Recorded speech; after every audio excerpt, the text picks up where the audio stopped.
Welcome to the Next Chapter podcast. If you are a professional or an entrepreneur that's ready to dive headfirst into your next chapter of business success and create a kick-ass freaking life, you're in the right place. I'm your host, Rob Murgatroyd, and I'll be bringing you some game-changing insights, great interviews, and real-life transformations of people who have made a leap into their next chapter.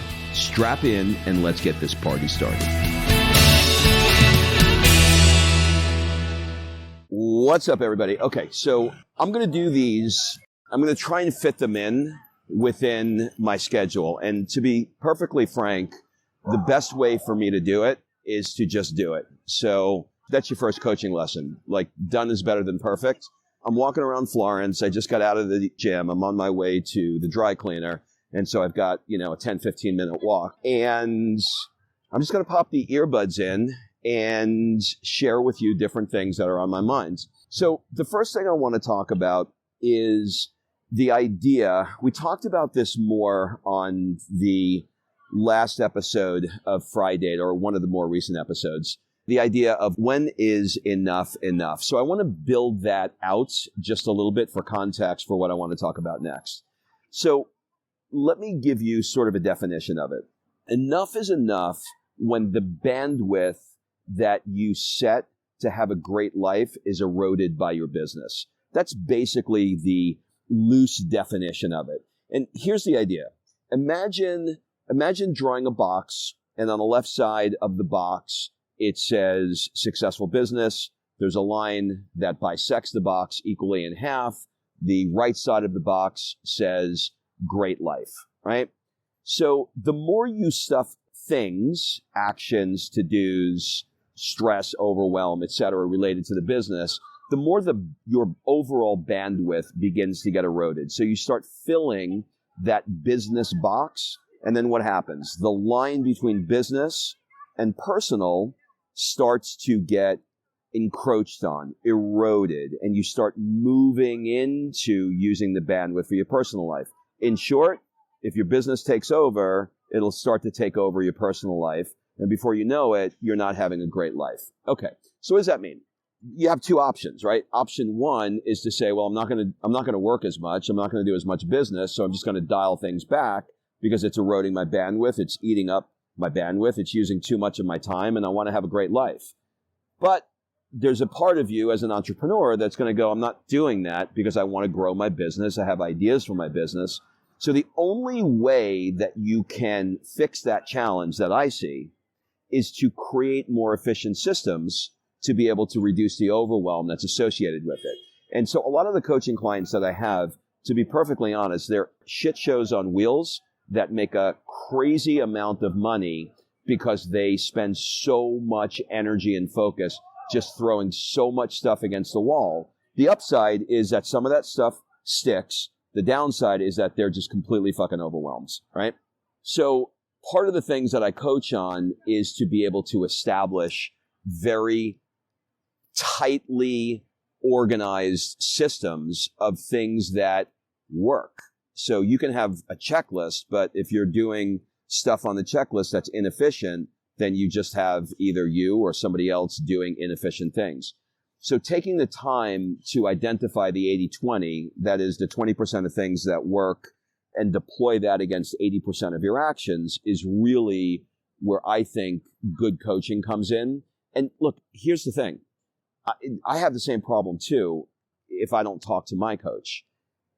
There's so much that you have to do yourself. You don't have time to go through and really, really evaluate all the actions that are working to make things efficient or not. So if you don't have a coach, first of all, I recommend getting one, me or anybody else. But number two, if you don't have one, then you can do what I did when I didn't have enough money for one. And that is to block out Saturday or Sunday for 2 hours and literally review your categories of improvement. So what's categories of improvement? This is going to be today's lesson. I'll wrap it up and we'll pick up next week with some other thoughts I have. Categories of improvement. Basically, two areas. You have two big areas. You have your personal life and you have your business life. All right, we're just going to chunk that into two giant categories. Let's start with your personal life. I want you to make a list and think about all the things that you have in your personal life that you want to improve. Categories of improvement. Relationship, all right? What is the vision? I'm going to give you these things. There's a couple of things for each category. Number one, what is the vision that you have for this particular category of your life? And the example I'm going to use is going to be relationships. What is the vision that you have for your relationship with your significant other, right? Your wife, your husband, your whatever. What does it look like? So you paint in a paragraph the vision of what that looks like. The second area is, why am I doing it? Right? So with Kim and I, the vision is for us to be laughing, connected, enjoying each other, spending Fridays all day together, having lunch and drinking wine and not talking about business. And so I'll paint that picture. And then I'll go to the second step, which is purpose. Why am I doing that? I'm doing that because my relationship is the most important thing to me. And if I don't take time to put momentum into that relationship, then all the other areas of my life are going to suffer. I've done this before. If you don't take the time in your relationship, all the areas like business will begin to suffer. All right, next step. What are the roles that you play within that category? Make the roles fun, right? Note writer, love note writer. One of the roles is I'm a love note writer. So maybe once a week, I'll write a love note. What's another role? Another role is date booker. My responsibility is on date night to make sure that I'm booking the date. What's another role? Another role is romancer. Make sure that I'm the guy that is being intentional about romance. All right, so you get the idea. You create roles for the vision. Then you look at the vision, you look at the roles, you look at why you're doing it, and you say, if I only did three things, three to thrive.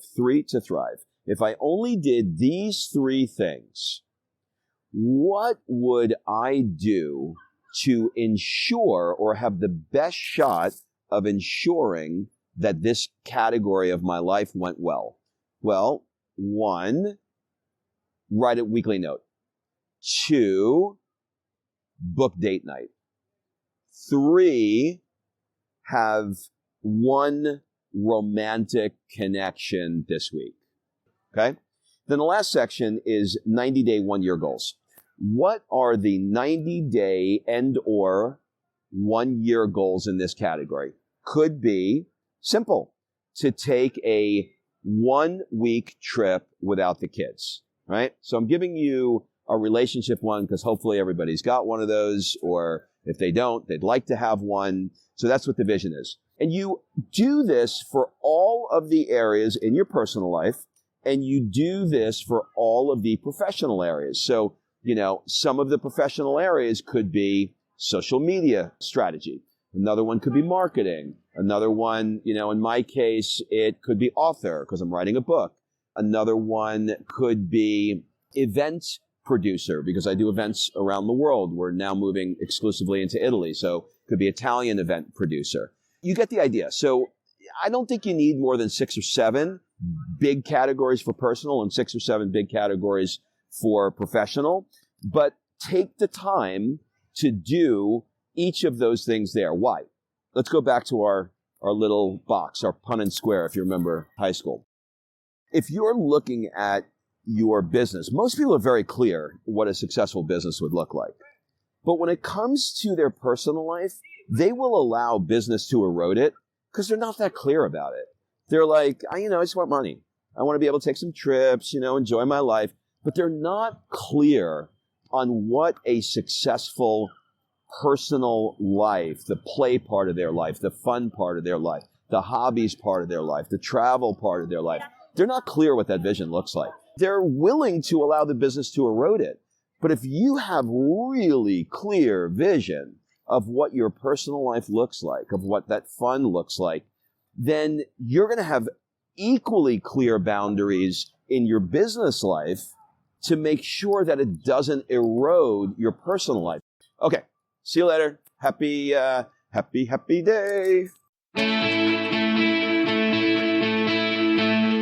Look, I've been there, craving something different as a professional. Maybe you want to level up your business. Maybe you love what you do, but you need some time freedom. Or maybe you're ready to say goodbye to it all and dive into a totally new world of business. Either way, I've got you covered. My coaching programs will help you reverse engineer a plan that will help you take the next step in creating the success and life you've always dreamed of.